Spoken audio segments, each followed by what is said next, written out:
What is the significance of rituals in Hinduism, and how does one explain rituals to children? So every science has two aspects, pure science and applied science. If you read only pure science and don't apply, what happens? That remains intellectual only, no? Philosophy is the pure science. Ritual is the applied science. Mere philosophy without ritual is lame. Ritual without philosophy is blind. So mere rituals if I do, without the philosophical meaning and understanding of the significance, then it is blind. These two together are important. Suppose Vedanta says, I give a simple example. Vedanta says that integrate your personality. Be, am, I must be together in one place. Train the senses, keep the body, mind, intellect in one place. Then you experience happiness here and now. That's a Vedantic principle. You let go of the ego, you will experience supreme happiness here and now. Now, how to apply that? If there are no techniques, it is not possible. So if I am sitting and doing a ritual, a puja is not just supposed to be a ritual where one says, okay, just chant some names and offer some flowers and do some arti and take some prasad. These are methods of integrating the BMI. In one place, if you see, all the senses are arrested or not. Try sitting and doing meditation. Close the eyes, close everything around, sit in a quiet place and sit still. Will the senses remain controlled for long? It's not easy. Sometimes the mind gets scared and it opens the eyes. Because when you close the eyes, some weird kinds of things start coming in the mind. So immediately open the eyes. People get scared.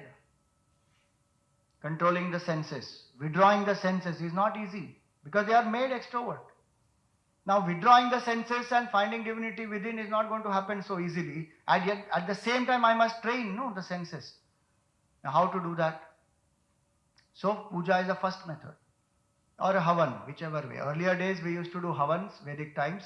Those were the rituals because Hindu culture never believed in idol worship. That came much later because idols were required for support for human mind which became grosser. Otherwise we were worshipping divinity through nature. Invoking the deities through fire. Worshipping the sun, worshipping the rivers, worshipping the mountains, worshipping lightning, so many things. And it is not that nature was being worshipped, it was the divinity which was being worshipped through nature. Imperishable reality worshipped through perishable nature. So when a ritual is done, form of the Lord is there or fire is there, the eyes get engaged. Chanting is there, the tongue gets engaged. Flowers are there, the hand gets engaged. The flowers have a smell, agarbatti has a smell, the nose is engaged. You are chanting, so you are listening. All the five senses in one place. And every day when I do this, day after day after day, what happens? That form gets imprinted deep in my mind. From a physical puja, a person is supposed to then slowly turn to Manasa Puja. So you have stotrams like Shiva Manasa Puja, where the entire puja is done in the mind. No samagri outside. Nothing outside. Sit quietly and visualize this is the form. I am offering the flowers. I am offering the prasad. I am chanting the mantra. I am doing the arti. Entire thing done in the mind. Can you understand the power of that mind? Try keeping the form of, keeping one form in the mind for even 5 seconds. Those who are the neurologists, they will tell you that there are those methods. They'll just simply tell you, keep a triangle in mind. Hold on to that triangle for 5 seconds, 10 seconds, 20 seconds. Simple thing like one triangle, you try keeping for 20 seconds, it won't work. Mind will shift.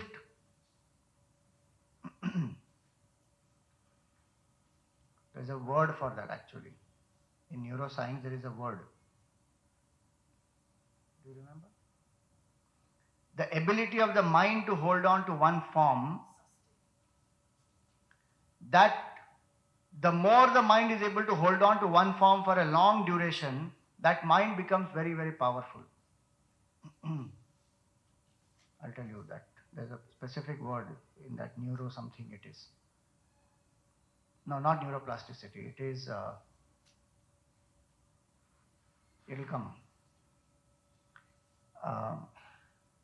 So they train the mind in those simple exercises. Hold on to a circle, hold on to a triangle, hold on to a hexagon, and time yourself. How many seconds are you able to hold on? Imagine here you are holding on to one full form of the Lord with all different attributes. Suppose the form of Shivji, and is a long jata, and then Gangaji is there, and then one black serpent is there, and one, ashes all over his body. That entire form one has to hold in the mind. Then the whole puja has to be done. The bhav is invoked. So a puja will integrate the whole thing. Senses will be in one place. Devotion is invoked. So heart and feelings are in one place. And each form has a specific symbolism. So when I take a picture inside, I am taking the ideals along with that. Is not advertising doing the same thing today? One picture and one caption, right? Open happiness. Concentrated dose of sorrow, the tagline is open happiness. You ask the stomach, it will say there is no happiness in this. But no, but that one picture and one tagline. Bas. Very impactful, no, that is. It goes inside. Now otherwise what is it? It's just a can. How can a can do anything to me? But that can symbolizes pleasure, enjoyment, cool drink. So now it creates a desire. So when the form goes inside, that Shivji represents equanimity, peace, balance, meditation, all that goes inside. Now I start imbibing those values, subconscious level also. So a puja will help me a ritual will help me to integrate the body, the senses, the mind, the intellectual meaning, and the nature of that when I contemplate. Spiritually, it is pure consciousness. I drop my limited individuality. So a ritual helps in aligning body, mind, and intellect. It also helps to culture the mind. Samskars are there. No, these rituals are all samskars. Very easy night is go to one registrar's office, get married. Very easy. But if you sit and do the samskar there, so much divinity is invoked, so many mantras are chanted, they have a vibratory power, and a ritual has an impact that 7 times you go around, you take those promises. You may say, no, Swamiji, abhi ye sab to itna kya, iska koi significance hi nahi hai. That is because we have stopped giving value to certain higher ways of living. How much value we give, that much value only we will be able to live, no?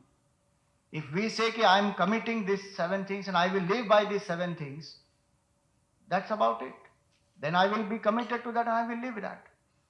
So a ritual has a lot of impact on the mind. When it is done properly, it trains the mind. It helps the mind to live the higher way of life. And really speaking, one just cannot avoid rituals. You may say, I am not the puja type. Very good. You are a birthday type, no? That birthday also is a ritual only. If you are not a puja type, don't do birthday celebration. Don't do any ritual in life, no? Is birthday party not a celebration, a ritual? Going to a disco and dancing is not a ritual. Every evening some people have one ritual, no? Spirit. They engage in one spirit. That is also a ritual. So don't do any ritual. Just live pure philosophy. What? Brahman alone exists. I do nothing. Why? Because Brahman is Nirgun, Nirakar, Nirvikar. It can't work. So it's sheerly lack of clarity and thinking. When we say, no, I don't want to do any ritual in life. You don't want to do a specific ritual in life, and then that you may say. But if you say that rituals are useless, that is not appropriate, because rituals are a science. One has to do. accordingly, and you will see the result of that. When we want to do japa today, when we want to do meditation today, meditation is such a fad today. Everybody wants to meditate. Okay, meditate. But literally speaking, 90% of the time, meditation is not happening. Meditation only is happening. Why? Because preparation is not done. If I go properly, Ramana Maharshi gave a beautiful sequence. He says, Uttamastavad Uchchamandataha Chittajam Japa Dhyanam Uttamam in Upadeshar. First sing the stotrams of the Lord, stutis of the Lord, invoke devotion in the heart. Uttamastava. Uttamastavad Uchcha. Then you chant loudly those stotrams, stutis. From that you go to loud japa. So in a stotram there will be many shlokas. In japa there will be only one mantra. So do loud chanting of the mantra. Uchcha. Then manda, slow and soft chanting. Then chitta, mental chanting. Then dhyana, do meditation. This is the progress. Just imagine if I go by this, beautiful will be my life. Sadhana, I don't have to struggle. Now without studying fundamental, I jump. Suppose I go straight into a class of metaphysics. I don't know fundamental physics only. But I go into metaphysics. And I say quantum physics is a fashion nowadays. Let me sit and listen to what does quantum physics have to say. What will I understand? Nothing I will understand. So I have to go through the steps. Hence a ritual is a systematic method of, just because a pandit exploits or somebody doesn't know the meaning, why should I avoid a ritual? Think about it. Is there not exploitation in our education system? Do you stop sending children for that? Is there not exploitation in legal system? Is there not exploitation in the financial system? Everywhere there is exploitation, no? But we stop using it. No, because we need it. Here we don't understand the need of it. So we say, no, just leave it. So one has to understand the need and do it nicely. It's a systematic scientific method. It's very easy. You just follow it, understand it, you will see cause and effect works properly. How to explain ritual to a child? First and foremost depends on what age the child is. And give them rituals which are enjoyable. There are lots of rituals which are done which the child can enjoy also. We do know in our Shishu Vihar. The children enjoy. You don't have to start straight away with elaborate rituals and don't force it upon them. One hour of puja and all, if you make them sit. You know, one parent brought one young teenager to our Sea Road place. First introduction of hers to a Chinmay Mission program. She brought her to a Vishnu Sahasranam Archana on a New Year Eve. What will happen to that child? No problem. You should have brought her to a camp or something where she'll have a dynamic exposure. If the child has a samskar, it's a different matter. I'm not saying every child will respond in the same way, but she came there and she sat. All elderly people are sitting there. And this girl happens to be a left-hander. So she was taking flowers from the left hand and offering. Finished. Somebody told her there, this is bad, you should not offer with the left hand, you should do only with the right hand. Why are you doing all this? Will it not turn her off? Completely it will be a put off. So as parents, we have to be responsible how we expose our children to rituals, to spirituality itself. It should be in a dynamic, in a nice way, which they will love. So we always say one thing, make them do what you want in a way they like it. Please register that statement inside. Make them do what you want in a way they like it. There are nice ways to do now. So many nice ways are there where you can introduce a ritual to them. And always start small and grow big. They should experience the benefit. They want to look forward to it. Then it will happen. Don't explain it to them as a ritual. Tell them it is a means of concentration. It's a means of aligning the personality. It's a means of invoking your own true nature. And make it fun, make it interesting, it will work for them. Gone are those days where directly ritual was introduced to us. Even there we felt rebellious, no? We didn't want to participate, but because of some authority we were sitting there. But we did benefit out of it, so then as we grew up, then we understand later on the significance and then we do it. But today's generation, we have to explain the significance before. Prepare their minds for a ritual, why it has to be done, how it has to be done, tell the significance, bring the scientific aspect. Entire puja has a lot of scientific aspect. The tirtha, what all the samagri that goes into making the tirtha is so scientific. Panchamrit is very scientific. You give the scientific meaning to the child, they will understand. Then they will want to do it. If you tell them, no, I am doing it, so you do it, it will not work. That's why we have to know about our culture.